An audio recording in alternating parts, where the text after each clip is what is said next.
I thought it was a hell of a match. Especially that first set, one of the craziest sets I've played in my career. It had everything in it, down 2 breaks, him serving again at 6-5, me down 6-3 in a breaker. Unbelievable how I even won the set, but yeah, it was all around really good match. Okay, you have a big crowd. Name and affiliation. If you ask a question, please get your follow-up with the question so I can get to as many people as possible. Okay? Ava, would you like to start off? Congrats on the win, Francis. Ava Wallace, The Washington Post. You've obviously had really good success in reaching the 4th round here.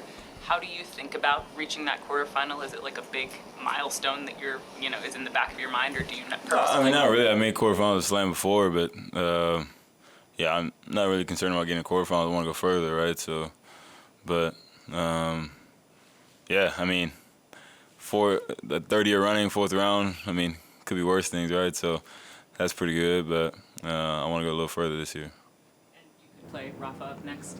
You've had, two meetings with him. What can you take from those 2? I think they were both in 2019. Yeah, I mean, I'm definitely a different player since 2019, playing much better. Yeah, I mean, I'm not going to have that, first time play, and we decided to play, and, now, I believe I can beat him. So if I end up playing him, I'm definitely going to come after him. Willie? Willie Weinbaum from ESPN. Following up on that topic about facing Rafa, assuming it is Rafa that you face, what do you remember most from looking across the net and seeing him, and what is the biggest challenge for your game personally to play against him? I think for everybody, it's just intensity, just matching intensity from first point to last.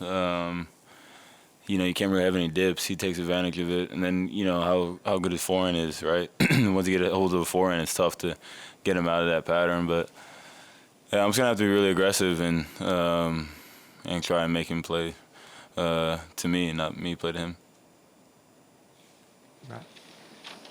Matt Futterman from the New York Times. There's been lots of discussions about the balls here. You don't seem to be having any problem with them. Not at all.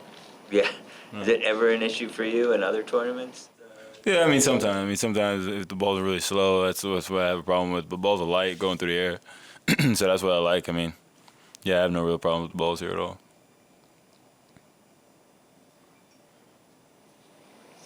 Francis, Howard Fendrich with the Associated Press. Curious whether you watched any of, or how much of it, Serena's match last night, either from here or I'm guessing like a hotel or something. And what were your thoughts watching that and on this presumably being it for her? Yeah, I mean, I watched her first 2 rounds, or the first sets in the first 2 rounds live. But, yesterday, I played earlier today, so I didn't watch. Yeah, I mean, it's tough. It's tough. It was, you almost don't believe it that it could potentially be her last time playing. But yeah, I mean, I definitely think she should have won last night. She had a lot of opportunities, but the pressure was just a lot. And yeah, I just have so much respect for her, for what she did for the game of tennis. She's one of the best athletes ever. She accomplished so much, coming from where she came from, and doing what she did. She exceeded expectations, and she's just a true leader, and she's a winner no matter what. So I'm just happy to be, happy to call her a friend, happy to call her a colleague. Bill, go ahead. Hi, Francis. Bill Simons, Inside Tennis. Serena, among many other things, is just so full of life, likes to have a lot of fun. Andy Murray gave us a pretty good story about himself and Serena. Can you share with us a fun story that comes to mind, or something real interesting about your relationship with her?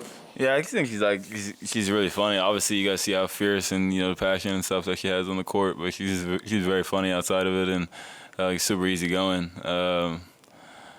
I just remember when we played mixed in Perth, we're playing against Federer and Belinda, and she gets aced by Roger like twice, and she's like, I don't know how this guy's acing me. He's like, and then she goes, don't worry, we're not going to lose. And even if we do lose, I got 23, he got 20, so it's all good. And I was like, man, this is just too much. And just how she is in general is just pretty funny. But that line always stood out to me. It was pretty funny. Murray said her language was kind of spicy. Does she make it a little bit salty out there, or is it all? Yeah, I mean, it's like everyone. I mean, everyone like curses a bit more when you're speaking with friends, but yeah, I mean, it can be at times for sure.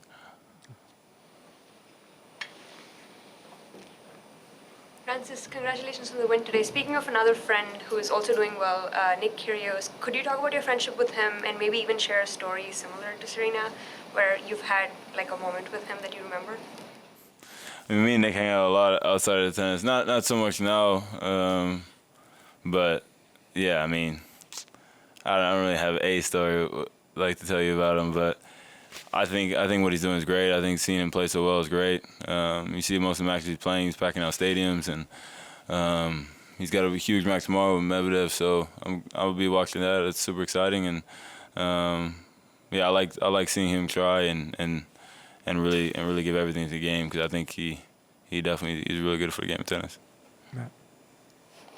Francis, Matt Futterman from the New York Times. Do you study video of someone like Rafa, or like of his most recent matches tonight, the last couple nights, or is it someone you've just seen so many times you don't really have to, you know what you're gonna get? Yeah, I mean, you've seen him so much. I've seen him growing up. I've played against him, practiced against him. I mean, you know what he's gonna do. Sometimes it's just too good what he does, but I'm ready. I mean, I'm excited. Hopefully he wins, and hopefully we get to match up. You know, I'm excited. You know, we're gonna play on Ash, and yeah, the best court in tennis. So I'll be ready to give my best stuff. Billie. Francis, a few minutes ago, you said you're a different player from 2019 when you faced Rafa. How are you different, and what is it about you now that makes getting to the fourth round something more of an expectation than a wish? I just matured, honestly. I've matured a lot. My game's gotten better. I mean, I'm serving better. I mean, today I served diabolical, but usually, I mean, I've been serving much better. And I just have a lot more belief in myself. I'm happy where I'm at. Yeah, I mean, I've just have a good team around me. Like, everyone's super consistent, and I've been trying to just follow the same process each day in, day out. So yeah, I mean, I've just been happy with where I'm at. Chris.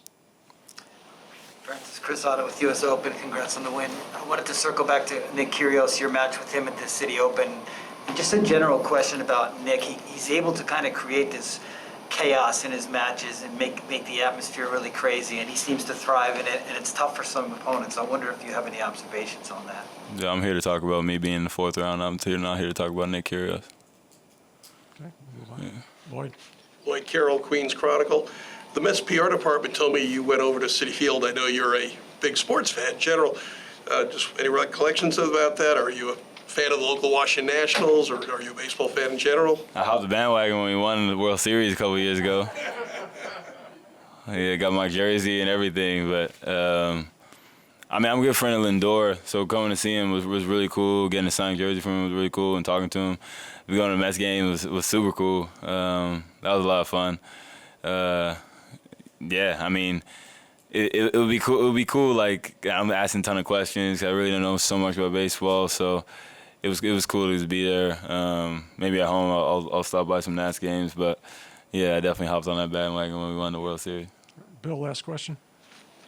If I could, just a general question, Francis. If you could change like one or two things in our sport, if you just had a magic wand, so to speak, what would the one or two things you would change in tennis? I mean, probably like with crowds. I mean, not like everyone freaks out about like, people talking and stuff. But a little more movement, and them able to talk a little bit, or like change that a little bit. Cause I mean, you see little kids and stuff like that go to basketball games and whatever other sports, and you're able to, like, it's entertainment. You're able to talk and do stuff. Obviously, it's tough with tennis. You really need to focus, but I think that would help bring younger fans. I don't know, and I mean that's probably my biggest thing, Because I mean, some players are complaining about someone in the absolute nosebleeds. Like, you really worried about what that person's doing? But I think that would be the biggest thing. Everything else, I mean, it's kind of fine. I mean, I think once people get here and watch tennis live, they absolutely love it.